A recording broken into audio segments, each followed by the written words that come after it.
much for coming out. This is great. I'm representing for CCA, along with Stephen, who I haven't met yet, actually. Is he here yet? He is.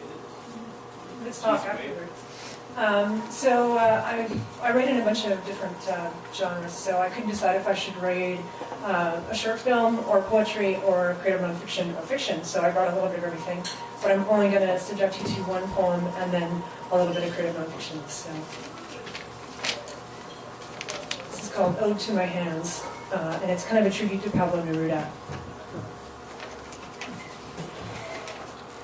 Hands resting on this silent book, bony and reddish like the feet of birds, stiff from long nights clinging to their perch. I take you for granted each time you pull the brush 100 strokes, quench the water bucket's thirst, or hurl yourselves down to break my fall. There is magic in you, hands, a mysterious willingness to do as I ask. You are unconditional as dogs, more patient than the spider on her perfect web. Suffering small accidents, you heal quickly, quietly. Complain quietly, more for communication than spite. You are horses with soft hooves, tireless nonetheless. Evenings you prepare my meals, sense the fine grit of flour, the sucking caress of dough, the fragrant crush of basil that wakens the fingertips like crickets singing dawn into the sky. And how you thrum with love's ecstasy, your caresses like tingling rivers flowing sensation across the body, on skin as warm and fleshy and firm as a papaya ripening in the sun. Unendingly generous, you teach me the world. You make no demands, dear hands, for fame or gratitude or rest. Just the occasional longing to stroke the house cat's silken fur, to feel the guitar's vibrating strings, or to grasp a river-wet stone and lift it into the sunlight.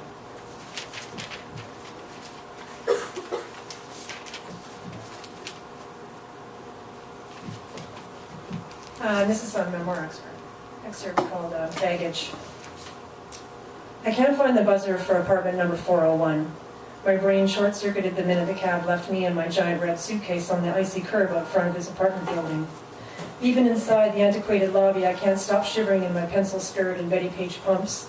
It's March. I should have expected Montreal to be a meat locker, but I've been distracted for 2 months since his email.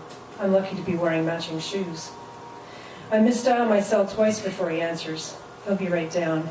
I hear a door bang open at the top of the dark stairwell and my stomach lurches sharply to the left. 15 years. No more imagining. I will finally see him again.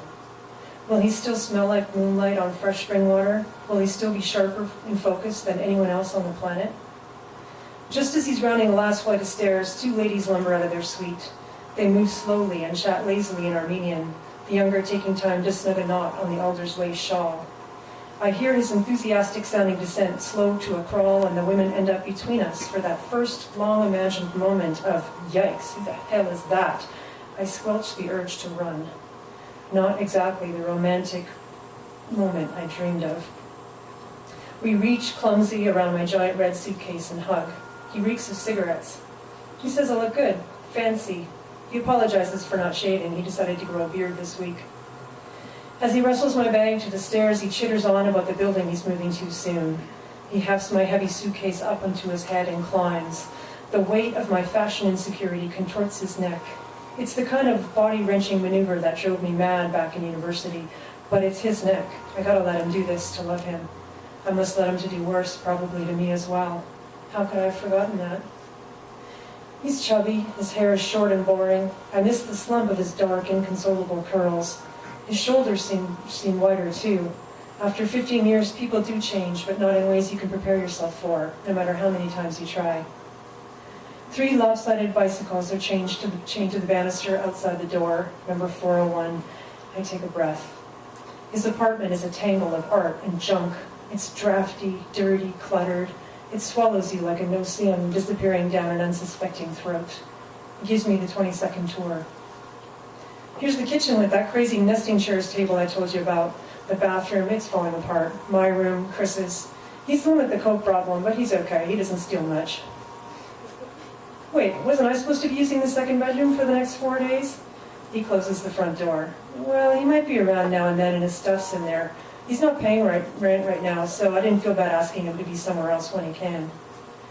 He offers me a seat in the living room, but I have to put on something warm first, so he drags my baggage to his bedroom and leaves me alone. It's not what I imagined. All white sheets, pink accent pillows, a pink beanbag chair, a white bookshelf framed photos facing down. Material evidence that he wasn't sitting around pining for me. He almost got married last year. It seems I have been guarding the fort of our eternal love all by myself.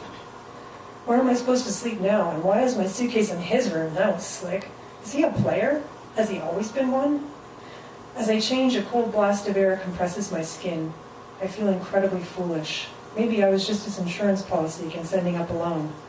Maybe I've been played this whole time. And by whom? Him or me? Suddenly I'm exhausted. I recall the big talk we had back in university just after I realized he was really my soulmate and just before he ended our affair. He had the realization that we were supposed to be together later, in our 40s. At the time it seemed exactly right, but it also shredded me heart and soul. Ever since then, I've been waiting for his return as patiently as possible, avoiding serious commitment, loving but with caveats. Later, I'll learn he doesn't recall this conversation at all. I said that? Now insulated by layers of wool and denim, I join him in the living room. He squeezes my arm too hard, puts Alice Coltrane on the turntable, and offers me his cherished leather and steel divan. It's cold and brutish to my body. Excuse me. How could I have forgotten that he could be too? He plops onto the floor between the turntable and me and buries his fingers in the coarse white hair of his goatskin rug. Talks ease. It seems expensive furniture is his latest dalliance, and possibly me, at least for these 4 days.